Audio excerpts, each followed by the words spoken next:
because there's usually one top 10 who loses early, and I think this year it could be Goffin. And then, the obvious one, Felix v. Murray. Is it even interesting? I think Murray's going to whack him. I think Felix is... Well, the thing is, if Felix doesn't show up, he probably won't even win round one. But if he does, then it'll definitely be has potential. But if there was ever a time for the next gen to win a slam, it is right now. And my pick of the bunch is actually Stefanos Tsitsipas. I'm going to be honest. I've very minimal faith on anyone under the age of 26 in Grand Slams in general. Yeah, I'm scarred as well.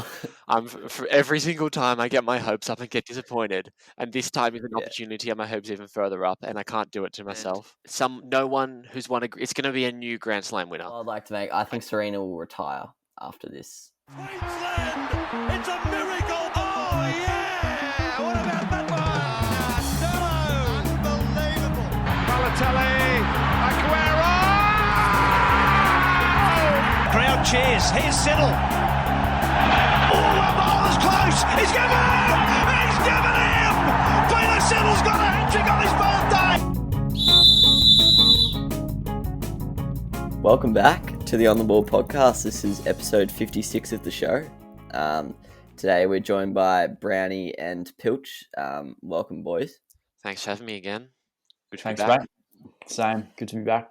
Yeah, it's not only the return of YouTube, but it's the return of tennis. I think we haven't done tennis since episode 6, maybe.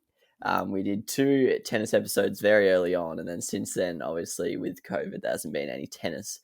But it's made the return in the last fortnight, and we're straight into a Grand Slam, so I thought it would be only fitting to get you boys back on, our tennis experts, to just analyse this draw. There's not too much form to analyse, but we'll analyse the draw, which is what I prefer doing anyway. I love just scoping out which games I would go to if I had my $5 child's grandpa away. Is it 5 or 15? I don't know. But yeah, so that's what we're going to do today. We're just going to go through the draw, discuss the exciting matches, some people who could, make a tilt for the title. I also want to mention this is interstate week of the potty. I've got Brownie on today, and then I think Rhett's on the next 2. So we've got 3 in a row of interstate. So we're spreading our wings on this potty. All right, so to start us off, we're just going to go through. So we've got a little bit of a structure to this episode, but basically we're just going to be just having a general convo about the draw and the players in the draw. So to start us off, what first round matches tickle your fancy, Pilch? Well, I've got a few written down here. I'll start it off.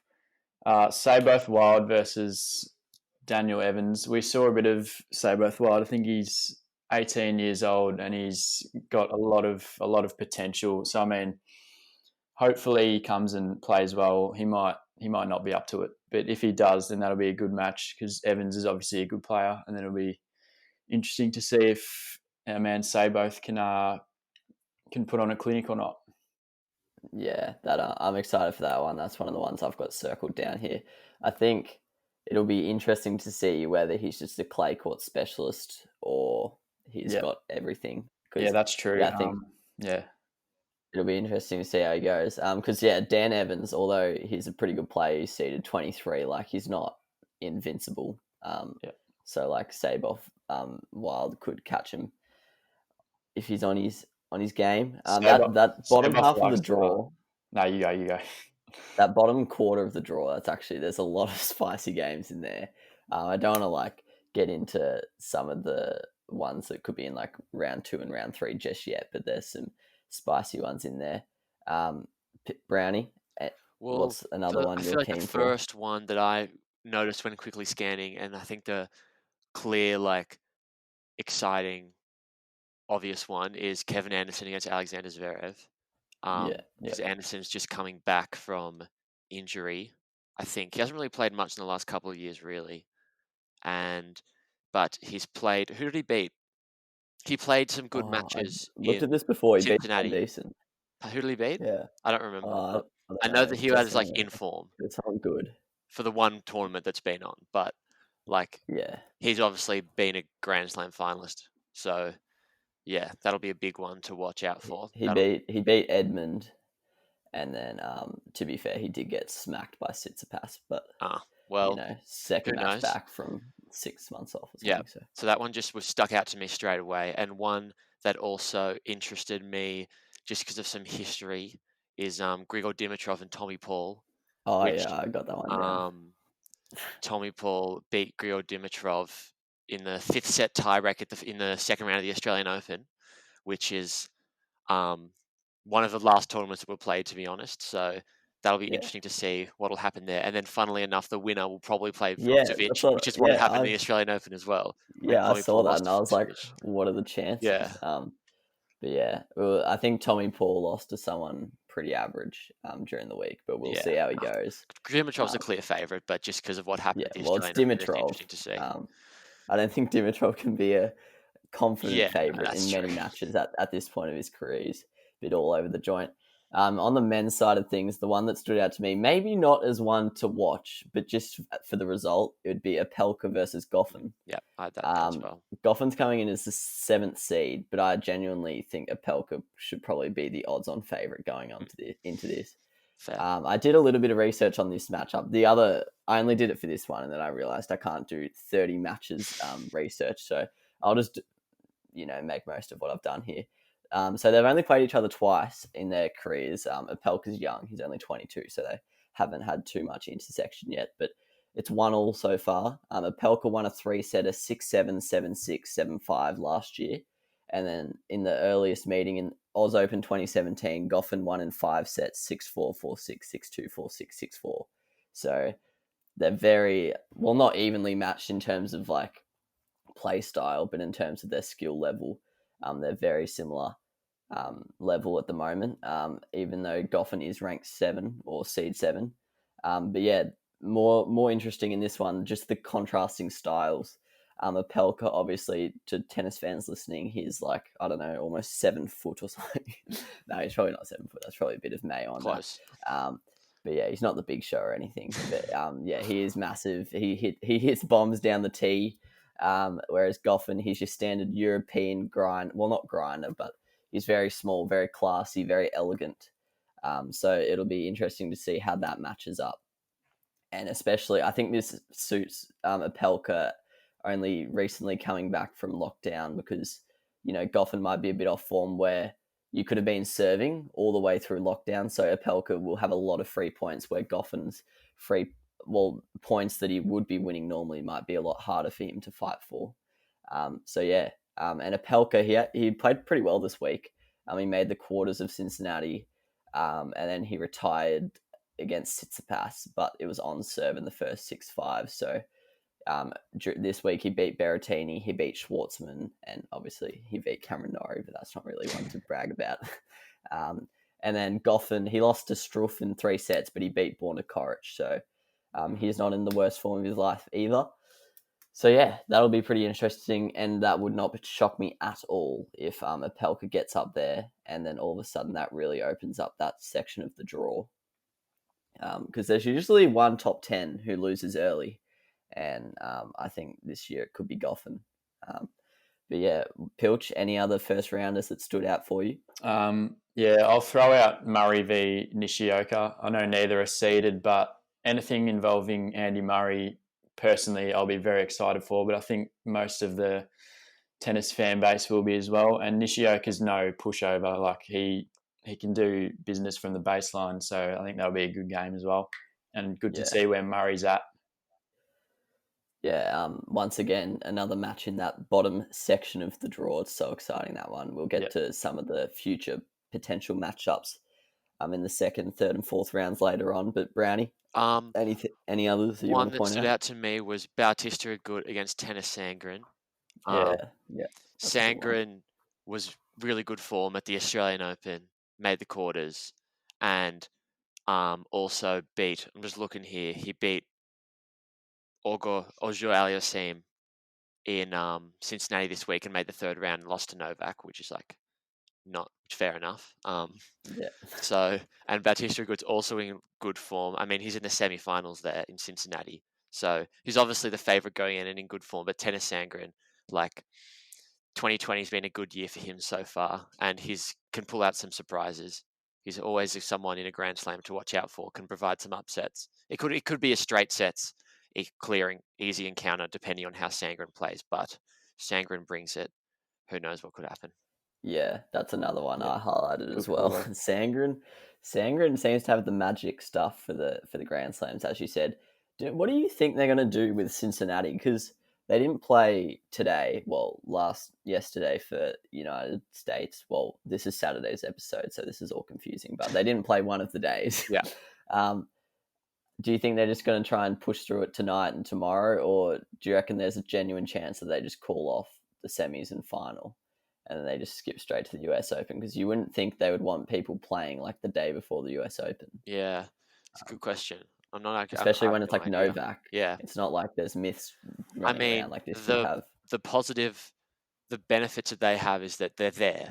They're in New York at the moment. They're not actually in Cincinnati. So even if they want to get this tournament done, they can easily swap days around and whatever, because there's no travel involved for everyone. I assume everyone's quarantining somewhere. I'm not sure, but since everyone's already there who's playing, I assume they can probably be pretty flexible about it. Yeah, and who knows? They might like ask the players what they want. They might be happy they can just have the matches as warm-ups. Yeah, they can always just put the 4 players that are left in the draw matches later, first round matches later or something. Yep. Yeah, that's true. Now there's so many to choose from. This is tough. Next up, I'm gonna go. Oh, this is tough. I'll go Corey Goff in the women's side of things. Corey Goff and Sevastova. Sevastova is the seed, but I think Corey Goff would be the pretty firm favourite, I'd say. She's in pretty good form. I think she made the semis of the Lexington WTA tournament last week. And obviously the last, 12 months before lockdown, she was awesome as well.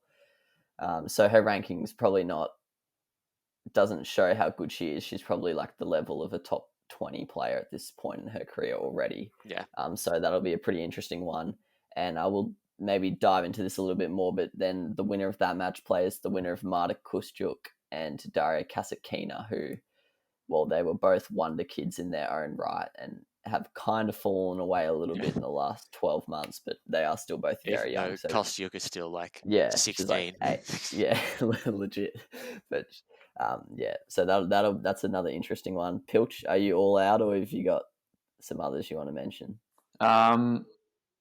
Back on the men's side, I've got a few more actually. I've got too many to choose. Kyle Edmund v Bublik. They're not two beasts, but Edmund we know can absolutely rip a forehand. He's pretty explosive, and then Bublik's known for a few trick shots. Yeah. So it might just be one for the eye to look out for there. And then also Karlovic Gasquet, battle of the old timers. Yeah, that'll be a decent one as well.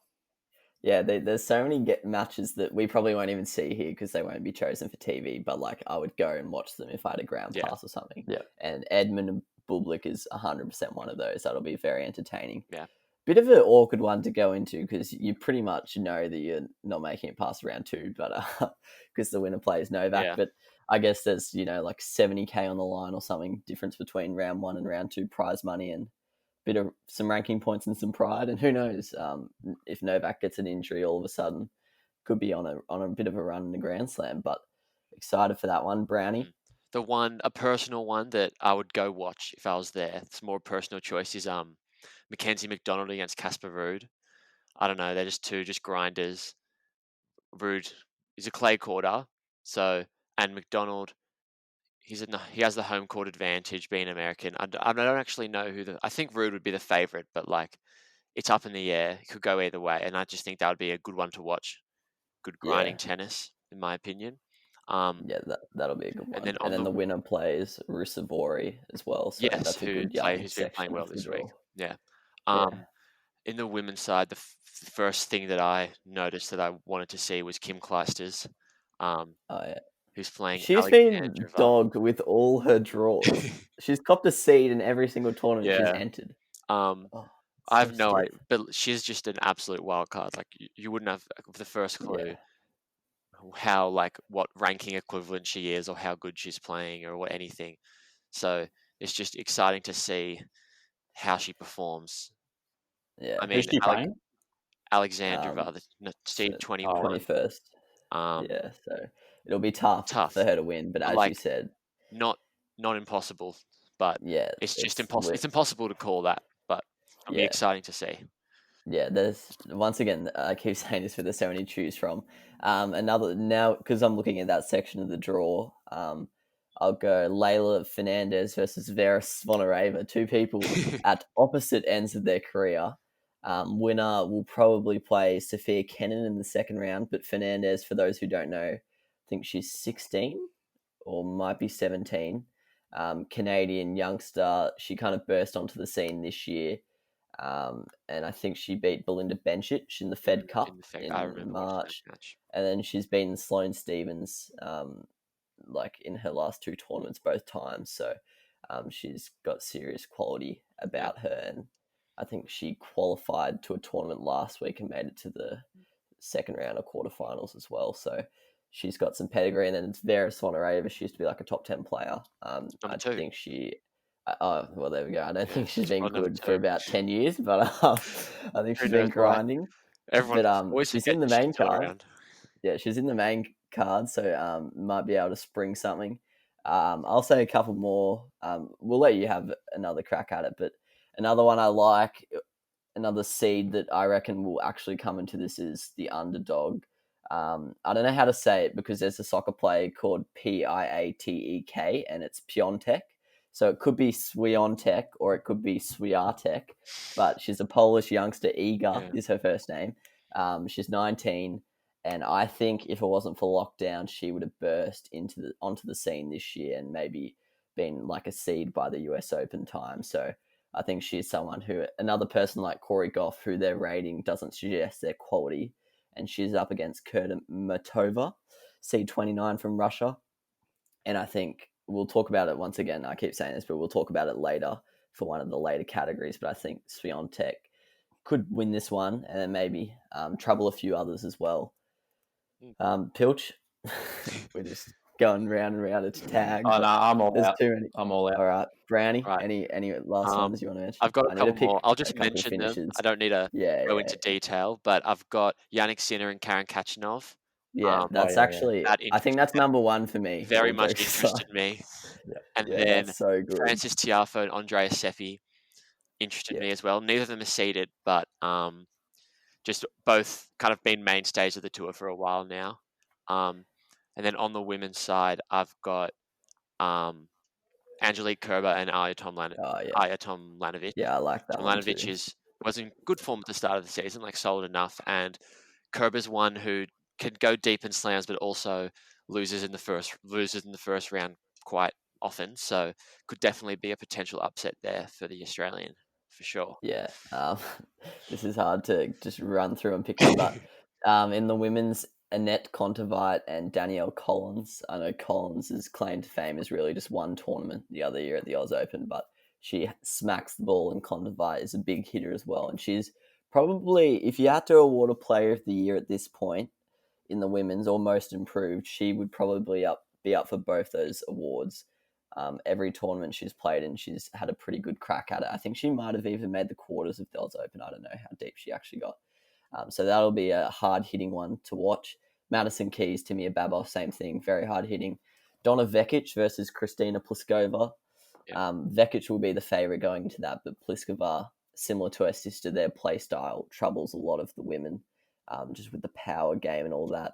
And then on the men's, there's so many to choose from.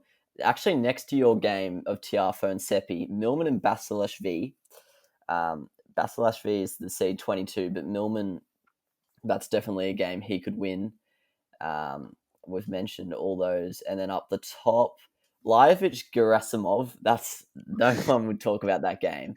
But I think in the first 2 months, Igor Gerasimov was one of the most informed players, like outside that top 50. He was doing pretty well. I think he made the third round of the Oz Open maybe, and he made the final of one of the weaker 250s. Yeah. And then I'll wrap us off with actually two more. Filip Krajinovic and Mikhail Imer. That would be pretty good. I think Krajinovic, he lost to Milos the other day in a 3-setter, but he went pretty deep in that tournament. And then Imer, I think he beat Kachanov, or he lost to Kachanov in 5 sets in the Oz Open. And then finally, Mannarino and Sonego. Sonego, pretty decent player. We saw him play like 3 years ago, but he's pretty handy. And Mannarino, he's a seed, but he's not really worst a seed. I've ever seen. Yeah, like he doesn't really have that intimidation that normally a seed does. So I think Sonego could easily win that one as well. So that's like, there's a lot of rubbish I've just mentioned there, but they're the kind of games I would watch if I had the choice of I've noticed match. That section of the draw specifically has all of these seeds who are like mythical seeds. Yeah, it has Garin. Lajovic, Coric, How is Garin? Hurkacz, Mannarino. The bloody South American swing. Yeah, Garin's dominated. Seed 13. Yeah, he dominated South American swing in February.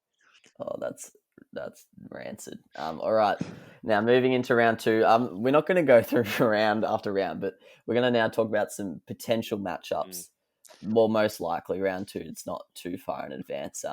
Pilch, which ones get you excited? Yeah, I struggled in round 2 to find many like real popcorn matches, but I've got 2 down. Millman Tiafoe was one.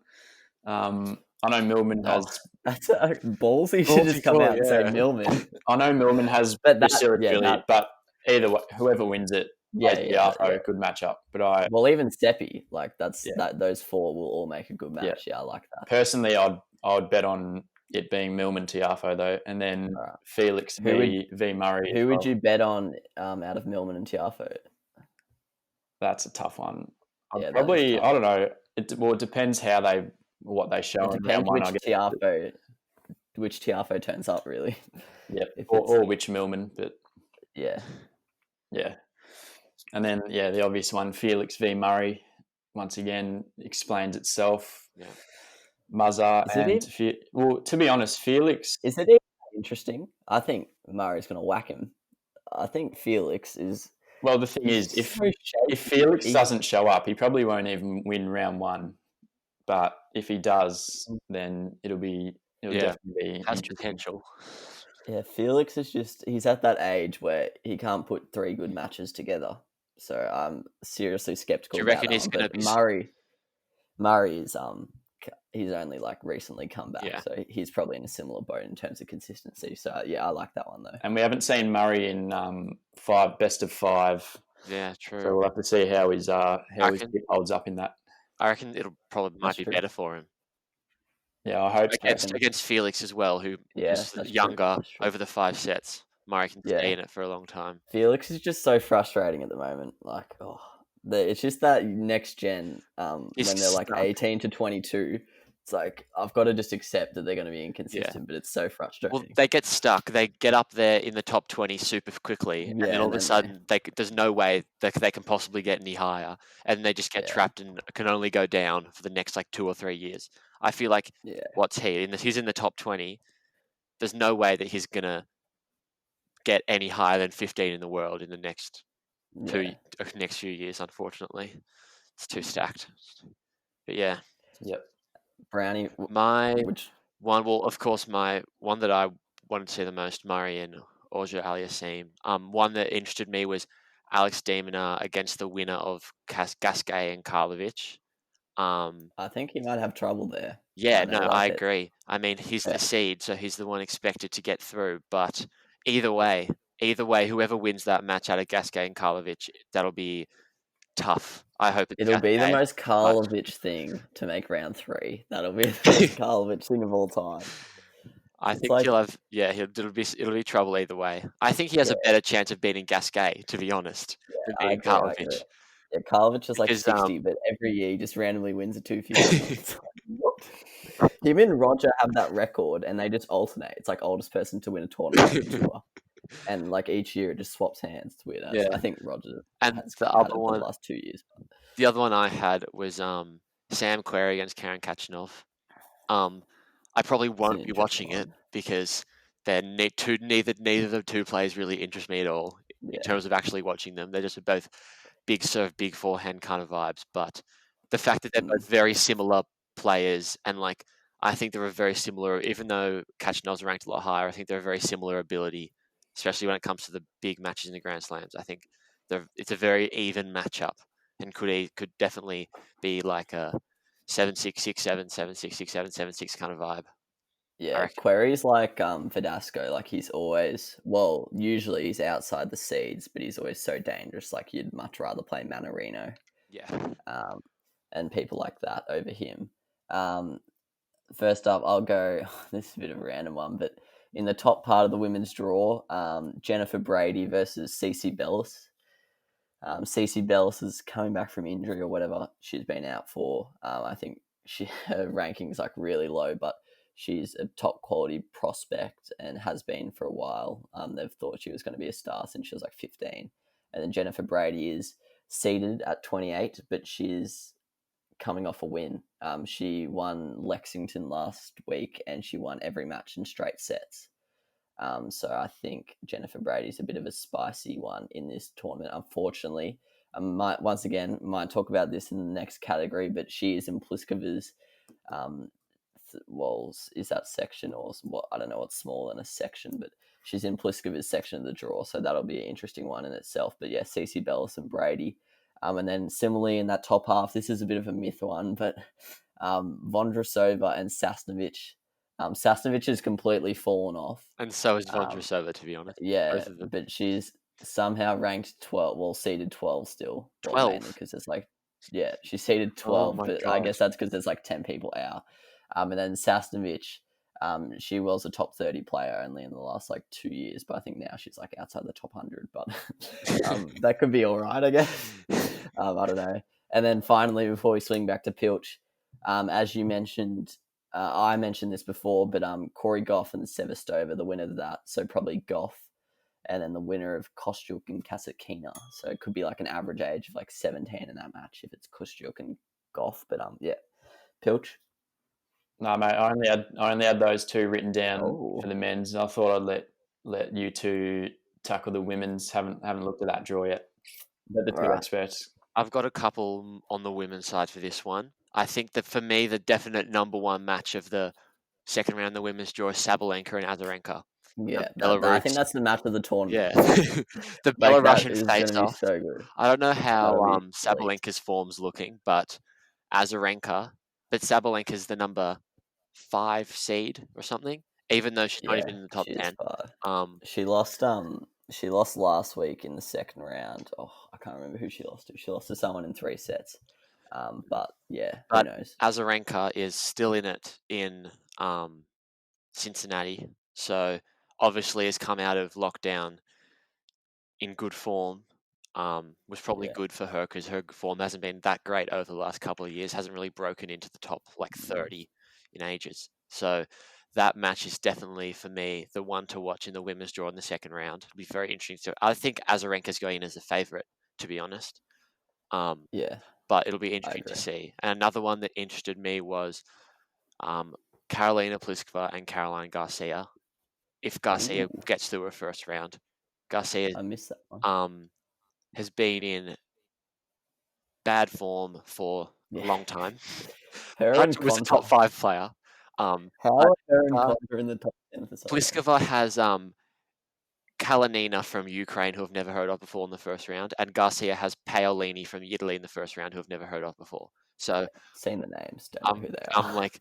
I'm feeling that both of them are going to get through, and I think it'll be an interesting match, and just to see how Garcia is doing out of lockdown, because she's one that definitely can go deep, except hasn't been in good form for ages, but like is capable of it, has done it before, and obviously Pliskova is the number 1 seed, which is weird to say, but and she's not the favorite for the tournament or anything, but has been like when was been it? very Used to be. Yeah, has been like consistently in the top 5 for a while now, so that'll be an interesting one as well. There's a couple I want to mention that are off the back of our first round mentions. So the winner of Mackenzie McDonald and Rude will play Rusevori most likely. He'll probably beat Bedene. Rusevori is in really good form. I'm not sure how young he is, but I think he might young. still qualify for next gen. And I think he was up there in the qualifications earlier this year. And then McDonald and Rude, we've talked about them. So that's an interesting one. This one is not interesting in terms of, well, it is interesting in terms of the result, but the winner of Anderson and Zverev could potentially play Brandon Nakashima, who is my wonder child, absolute legend of the game. I actually can't, I'll be honest, I can't remember much about him, but I was like big into him in March. I used to watch his challenges online. I'd stream them. But yeah, he was tearing it up in the challenger scene, just making like finals, beating people like Stevie Johnson and stuff. He's playing Paolo Lorenzi. So he's obviously outranked by Lorenzi, but I think he should win that in terms of, well, they're always unpredictable, the youngsters, but I think he would get slapped by Anderson or Zverev, but it'll be interesting to see how he goes. Then this is a bit of a myth one, but this is Aussie bias here. Jordan Thompson, if he beats Travaglia, he'll play the winner of Lajovic and Gerasimov, which that's probably one of the ones you'd go to on the outside courts to witness a 5-setter. And then some more in the women's. I've already said those two. Whitney Osawagi, I don't know how to say her name. Do you know, Brownie? No. I'm not sure. She is, I think, the same age as Corey Goff, and she is ranked just outside the top 100 now. She plays Koslova, who she could beat. She could lose that, though. And then the winner of that plays Kvitova, if Kvitova gets through Begu. So we could see Whitney against Kvitova, which once again, she probably will struggle, but it'll be interesting to see how she holds up. And then the last two, Kleisters and Alexandrova, the winner of that plays the winner of Kuzmova and Katie McNally. So we could have Katie McNally versus Kleisters, which would be a bit of a strange one. McNally, another wonder kid out of the United States, has about 30 of them at the moment.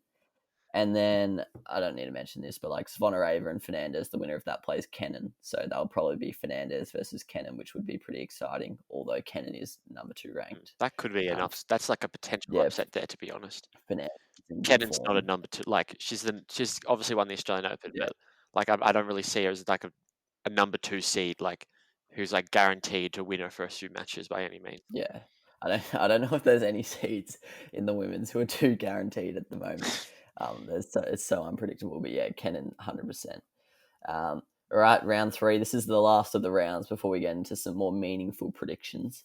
Round 3, Pilch, what round 3 matches are you excited for? Yeah, there's a few here. I'm liking the look of some of these, but I'll kick it off with Shapovalov and Fritz, which is, I mean, you'd hope that they both make the third round. Fairly easy first 2 round draws. But yeah, 2 youngsters, both very exciting, especially Dennis. So it'll be good to see that. Hopefully Dennis turns up. He hasn't been in good form this year, but I'll back him in. Well, I don't think that either of them did that well in the Oz Open, so they'll be... Fritz did all right. Fritz was he made the third round, I think. He was competitive against team, yeah. Yeah. Okay, but yeah, both of them will be looking... Both of them would probably back each other against one another, and that would give them a 4th round berth, which would be pretty big. Because, they're both looking for a big result in this tournament. Battle for the North American title right there. Brownie? The 2 that stuck out to me, I think they're obvious ones maybe. I don't know. But Cilic and team. Cilic obviously hasn't been in good form, or maybe he was injured. I don't actually know. In last year, but he's the 31st seed, so he's just copped a seed, and then a bit unlucky. Cilic is 31. Mannering is 32. A bit unlucky for team to cop him in his section of the draw, and Cilic, like, team's obviously clearly going to be the favourite going in, regardless. But Cilic obviously, like, been in a couple of Grand Slam finals, could easily, if he has a good day, get the upset. And then the other one is Raonic and Bautista are good. That's going to be awesome. Yeah, Raonic. I don't even know who's the favourite for that one. They're both playing very well this week. Did they play each other or not? Or are they both in the semis? No, they're both still in. I'm pretty sure. Both still in. Raonic beat Krajinovic, and Bautista are good against Novak, isn't he? Yep. Yeah, but they're both. Yeah, they're both in good form. Raonic is kind of coming back. It seems like he's maybe coming back to his like 2015, 16 kind of form, which, I mean, I don't really want to see, but it's exciting, I guess. Uh, But yeah, You've done that'll be Sim and interesting to Nagal see. dirty there. It'll be Chilich versus Nagal, not Chilich versus Tim.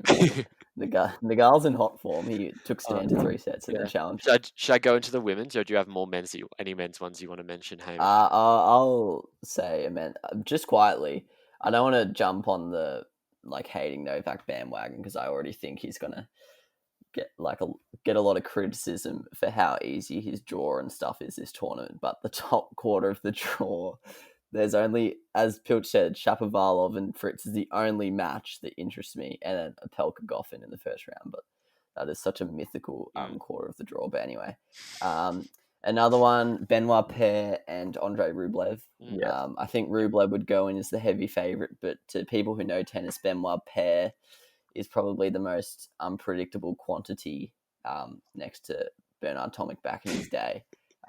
He could rock up, be a top 10 player. He could play top 10 one set, outside 100 next set. He is a loose cannon. He'll provide entertainment, and Rublev's just a freak. I really love Rublev, and we'll talk about him in another award as well, category. And then the final men's one I'm interested in is the section of the draw we were talking about before with Sinner, Kachanov, Querrey, Karlovic, Gasquet, Dimonor, whoever makes it out of that one. Based on the seeding, it should be Dimonor and Kachanov. But to be honest, a Sinner upset over Kachanov wouldn't shock me. Querrey beating the winner of that wouldn't shock me. Karlovic or Gasquet being there wouldn't shock me. So any permutation of that, except for Karlovic, would interest me. Oh, imagine if it's like Karlovic and Querrey. It's like it's just the worst game to watch. But yeah, that's all I've got for the men's. Brownie, what about you for the women's? For the women's, I think there are I got two that are like, if they happen, they'll just be big occasions. So Sloane Stephens and Serena Williams is a potential. Neither of them are in good form, and neither of them could lose in the first 2 rounds, I must say. And neither of them are in good form, but they're both big name American players, obviously. And if they come up against each other, it'll be like the prime time match. Even though if I'm going to be brutally honest, I haven't actually looked at their first round matches, but I don't even think it'll happen. I think one of them will lose. Stevens will lose to Busnarescu in the first round. And then the other one is Coco Gauff and Naomi Osaka. That's a potential. Yeah, that'll get so much coverage. Yeah. But the one that really interested me the most, which is kind of random, but is Rybakina and Yastremska. They're 2 seeds. One's a 11th seed and one's a 19th seed, something like that. But both of them have been in very good form the last 12 months, and both of them absolutely slap the ball as hard as you could possibly imagine. And yeah, I can definitely see both of them getting to the third round quite comfortably.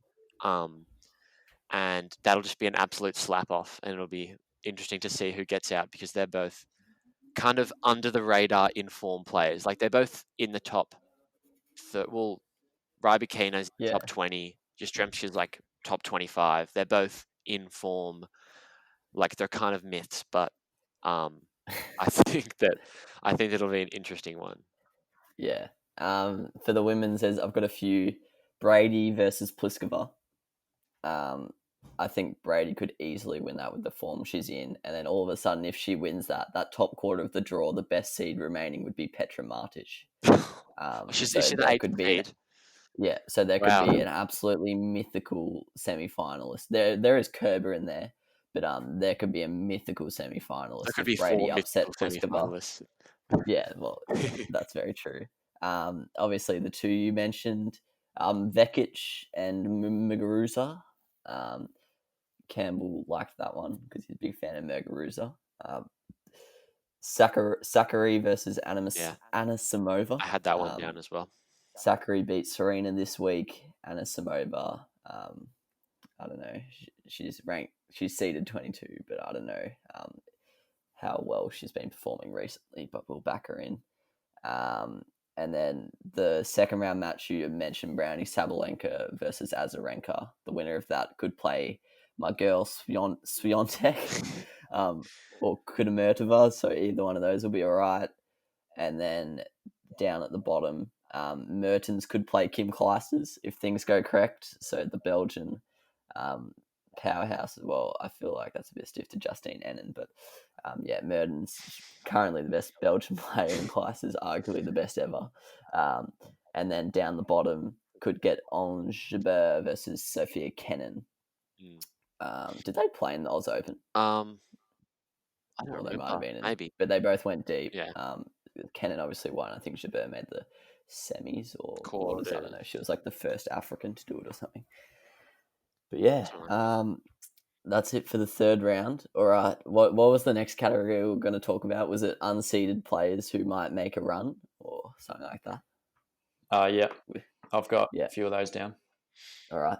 You go, Pilch. Yeah, for me, it's two big servers, Opelka and Anderson, who if they come out firing, they can always do damage. I mean, they're not gonna make the semis or anything, but they could get out of the section. And then Andy Murray as well. He's pretty obvious one that, you know, if he's back to his old self or near it, is always going to be dangerous.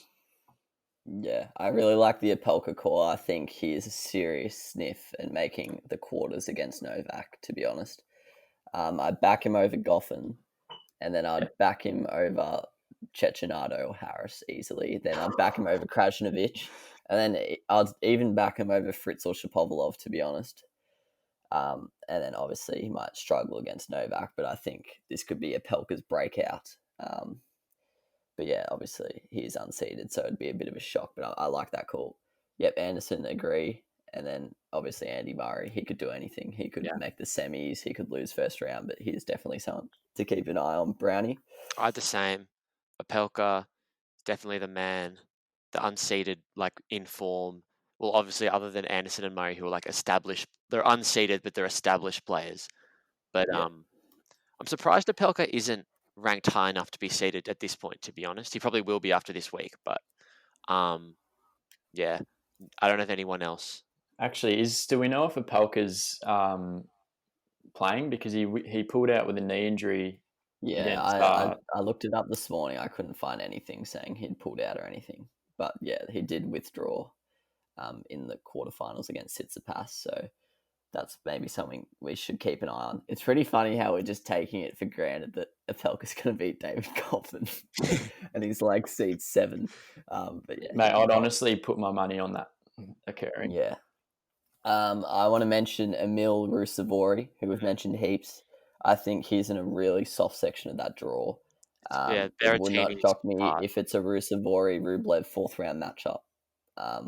As you mentioned, Brownie, Berrettini's, well, we've said Goffin's going to lose and stuff, but I think Berrettini's probably the weakest of the top 10. Probably the least consistent, maybe. But yeah, he's probably most susceptible to an upset. So I think Rusevori will beat Bedene. I think he can easily beat the winner of McDonald and Rude, and then he's most likely to play Berrettini, or he could even be up against Sagita or Humbert, who I'd back him against all of those people, to be honest. Berrettini is probably a bit of a stretch. That might be a tough one for him. I don't think he would beat Rublev in the 4th round, but we'll see. A 4th round appearance for him would be pretty special. That would be huge for his ranking. Johnny Millman, this is probably a bit of Australian bias kicking in, but I do think he's in a bit of not a weak section, but it's a very even section. So as we've mentioned, he's got Bash/V in the first one, Tiafoe Seppi in the second one, then Dimitrov, Fucsovic, or Tommy Paul in the third, which I think he could win pretty much any match out of that. He would then go into a 4th round against Medvedev, which would probably be a bit of a stretch for Johnny Millman. But yeah. And then my final one on the men's side, very stiff draw, I think, for him, but Yannick Sinner. Kachanov, he's a good player, obviously, for his rank because he's seed 11, but I think Sinner could upset him, and then all of a sudden it opens up because De Minaur is not like the best seed. I think Sinner versus De Minaur on his day could easily win that. So yeah, they're just a few shout outs. Brownie, what are you thinking on the women's side? The clear unseeded favorite for the unseeded people, if you could say that, is Azarenka. In the women's side, it's hard at the moment. It's hard because they're absolutely decimated at the top. So, like, if a women's Grand Slam as it is full of upsets. When you only have 4 of the top 10 and like 2 of the top 8 playing in the tournament, like that makes it a whole new level. It could be anyone. Like the whole actually. top 50 is seeded pretty much, and so it means that like you're not even a favorite if you're a seed. Doesn't even make that much of a difference being seeded. Like beyond like the top, especially like beyond Magda Linette is seeded. Like beyond she's the not a top seed, 10 seeds, like you may as well not have seeds after that because it's all pretty equal from then on. Yeah, I agree. Maybe after like the top 16 seeds to be fair, but so it could be anyone. But Azarenka obviously seems to be in form and probably in better form than 25 of the 32 seeds, and then as you said before, Swiatek or Swiatek, or I'm not sure. And stick with Iga, IGA. Iga, and Coco Gauff as well. Who can always just provide upsets. I think Coco Gauff is more likely to get through if she has harder matches. I know it's a weird thing to say, but if she plays the bigger players, if she plays Sevastova and then Kasatkina and Osaka, she could get through them. But then if she plays like someone random, let's say like Georgie, I'm just looking at the section now. If Georgie upsets Osaka, then I'm not backing Coco Gauff to win it. Tomic used to be like that. To beat he Georgie, used to you know? Yeah. No, I agree with that. I think they're the three clear ones. Swiatek is probably a bit more of a unique one, but Azarenka and Gauff are probably the clear standouts. A few others I'd mention. Fernandez, we talked about her a lot, but who knows? She's got a tough draw. She's got Ken in second round, then probably Jabeur third round, but she could, open that up. And then this is a weird one. We haven't talked about her, but I kind of forgot to mention it. Heather Watson. She's up against Konta in the first round. As I mentioned before, Konta is probably one of the most rank seeds. She's seed 9, but she is so inconsistent. Hasn't been in form since I reckon she would have lost a handful of first round Grand Slams as a seed. She is just so unpredictable. So I think Heather Watson could win the Battle of Britain there, and then she would take on the winner of Mikhail and Kirsteyer, which would not even be an easy match for Watson, but she could win that. And then, her draw's just soft basically to the fourth round. Then she has to play like Sabalenka, Swiatek, Azarenka, blah, blah, blah. But I think Watson could make a bit of a dart to the third or fourth round, but Watson's pretty unpredictable herself. So it's a tough one to call there.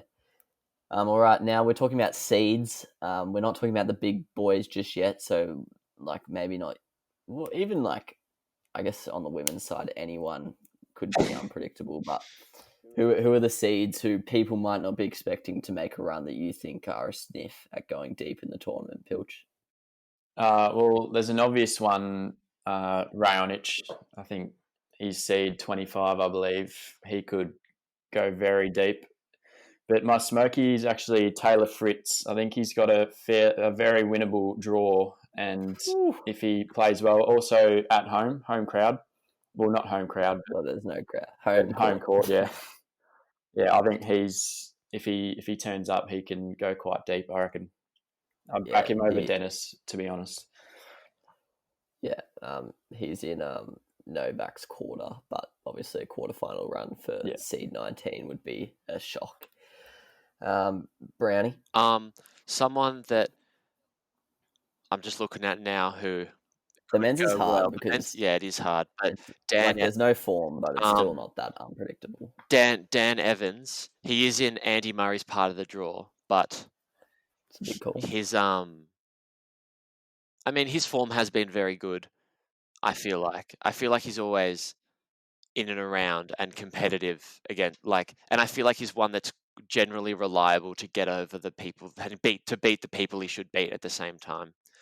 And if he comes across Andy Murray, I probably won't be backing him in. But if he comes across, who knows what can happen with Andy Murray? To be honest, he could get injured or something. And if I'd back him over Auger Aliassime to make it through the 4th round, and then he has Dominic Thiem, so probably lose there. I don't know. He has Sumit Nagal, mate. You keep forgetting. Sumit Nagal's making it out of that section, the great man. Yeah, like I said, even though there's a lot of unpredictability with this tournament, the men's is still men's tennis after all.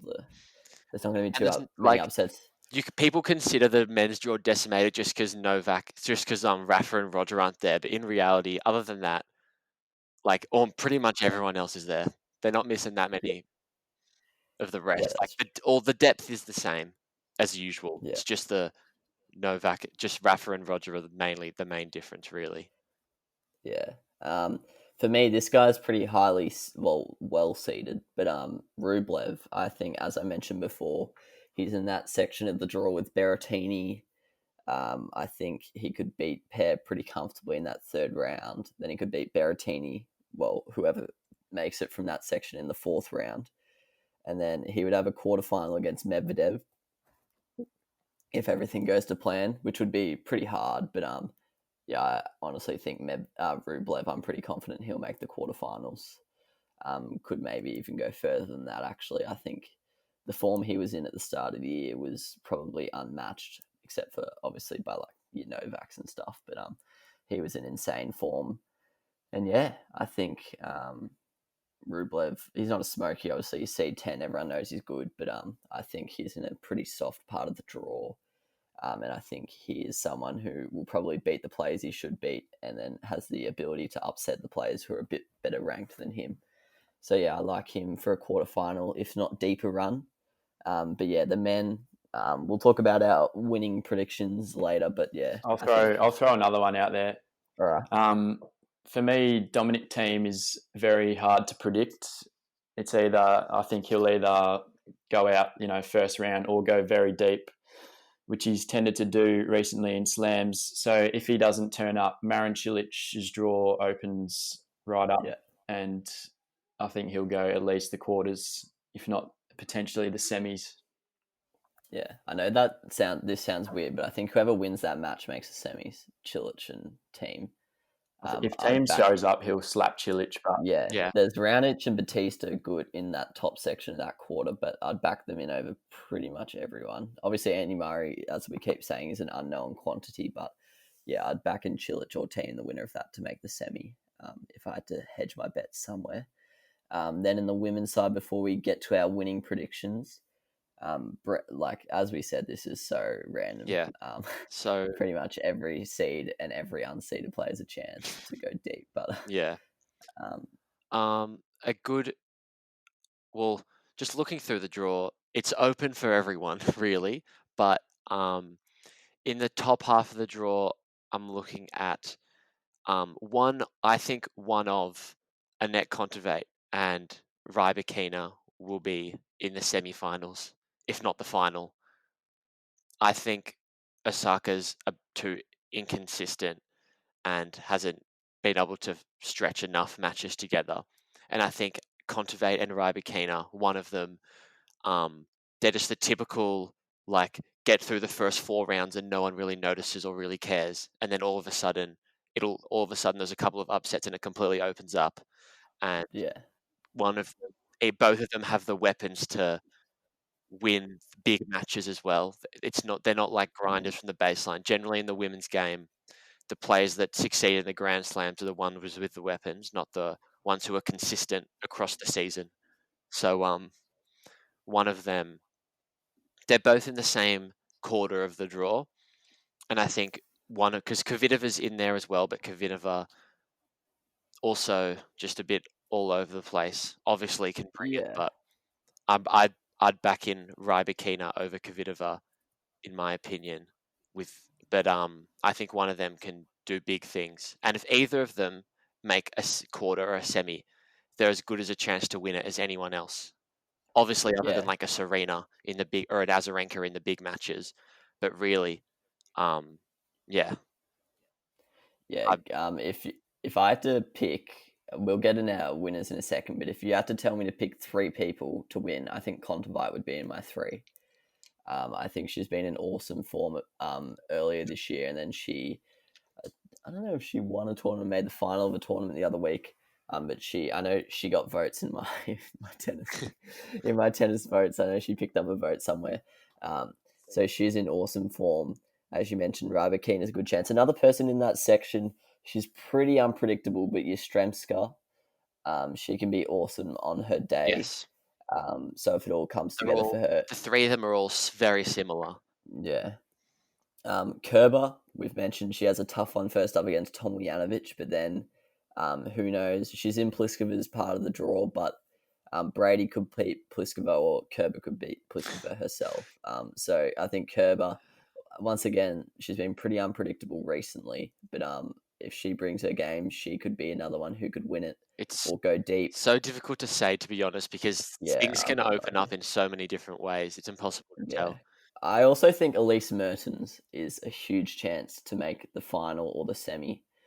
She is probably, I keep saying this, but I think she is the number 1 informed player on the tour right now. I think she lost to Simona Halep in the final last week, and then I think she might be still in right now in Cincinnati.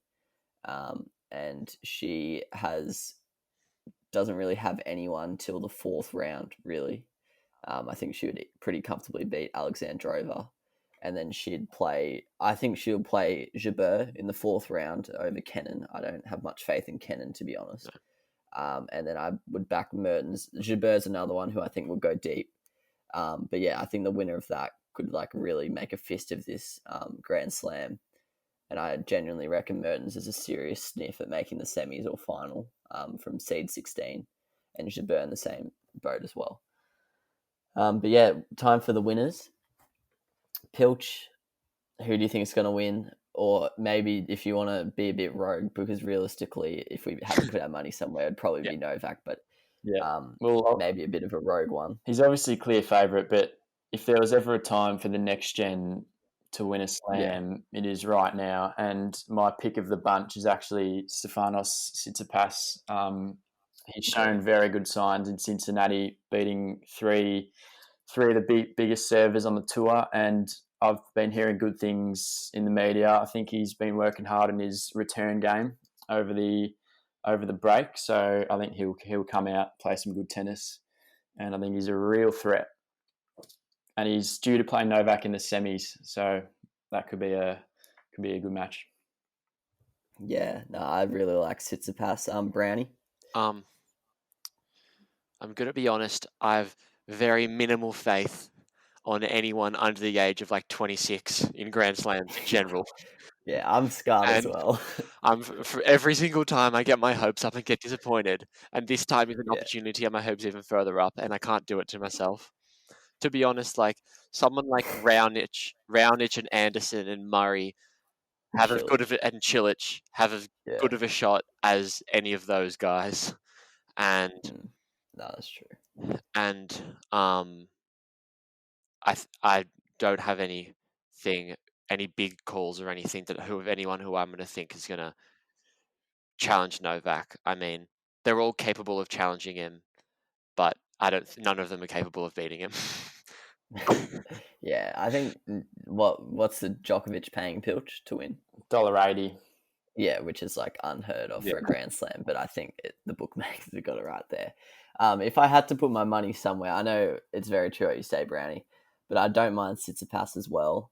And then my other guy, I actually think this dude's a little bit different to the rest of the next gen, Medvedev. I think he's a lot more consistent than the other guys. He's got a soft part of the draw. His 5 to 8 seed is Berrettini.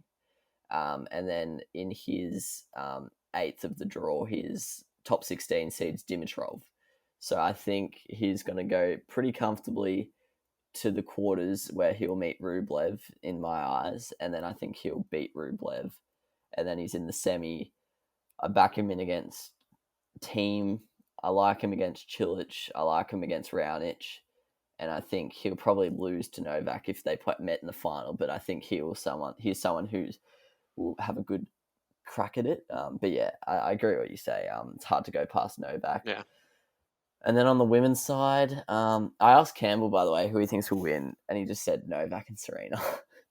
Like, he went off and looked at the draws for like 15 minutes, and then his final answer was just Novak and Serena. So he reckons Novak will beat Team, but I think the seeds might have persuaded him a little bit there.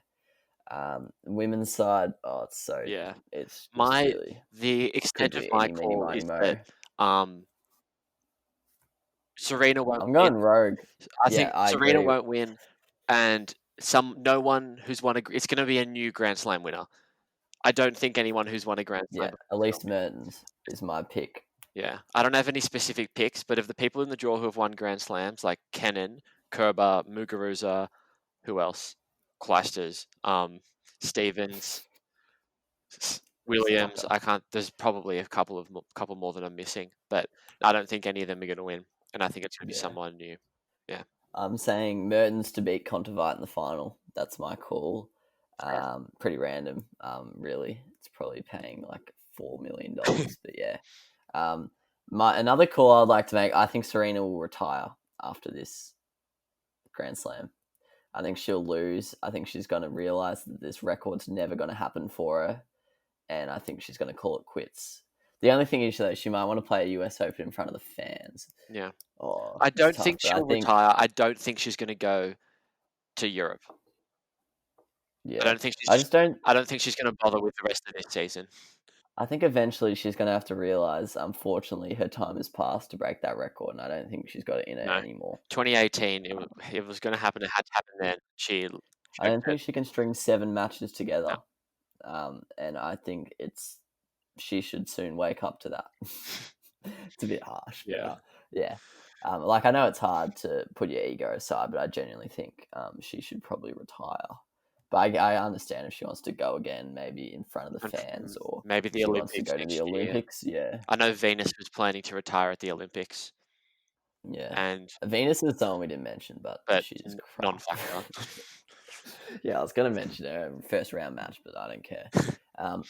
Anyway, I'm very excited. As you could probably tell, I cut you guys off a few times because I just froth looking at the draws and thinking of what matches I'm keen for. We don't really get to choose what matches we're keen for because we'll probably just get like Serena and Novak shoved down our throats for the first like 6 days against absolute myths. But I'm looking forward to seeing the results anyway of the matches we've talked about today. I'm not sure yet what we'll do, but surely we've got to do some kind of review episode of the US Open. I was thinking about it. We can't just do a preview and not close the chapter, but yeah, I know the schedule's a bit packed with the NFL starting and the Tour de France and stuff like that. But yeah, Pilch, any parting words? I'll say this. I think that was a valid call by Brownie with the over 26 thing to win the slams, but I think in the actual Novak head-to-head, I think the next gen are the biggest threats. But outside of that, I'd probably go Raonic or Cilic. But Novak's head-to-head with your Cilices and stuff, it's like 25-2. Whereas against Tsitsipas and things, it's like 5-3, 5-4. Yeah, especially in a 5-setter. Don't have much confidence in a Grand Slam, particularly. Yeah. I think the 5-setter suits Novak in any situation. Yeah. If it was a 3-setter, maybe I'd give the next gen more hope, or like a Raonic or a Cilic. But I think Novak. It's Novak's to lose, basically. Yeah, I think of the players, Team has the best chance of beating Novak, but Team has the least chance of getting to the point to play Novak. Yeah, that's cool. I think Tsitsipas and Medvedev are more likely to. Sorry, I think Team's more likely to beat Novak. I think Tsitsipas and Medvedev are more likely to put themselves in the position to play Novak. Yeah. Especially Medvedev for that one. Yeah, but it's going to be interesting. Yeah. Obviously, all the expectation is that Novak will win, but it is only his second tournament since they played those tournaments when they weren't supposed to, but he hasn't really played for 6 months. So if there's going to be a time where he's going to have a shock upset, I guess this would be the fortnight that it's going to happen. Yeah. So yeah, it's going to be unpredictable. Probably one of the more exciting Grand Slams for someone who's not that like into traditional tennis like myself, because there's going to be upsets every morning, I reckon, when we wake up. There'll just probably be like top 10, top 20 seeds flying all over the place. And then the women's, that's just standard anyway. But I think the men's, this will probably be more unpredictable than most. So yeah, I'm looking forward to it. And as I said, we'll be here for a review episode at some point. We'll have to do that. And then we'll be back for the upcoming big tournaments. But yeah,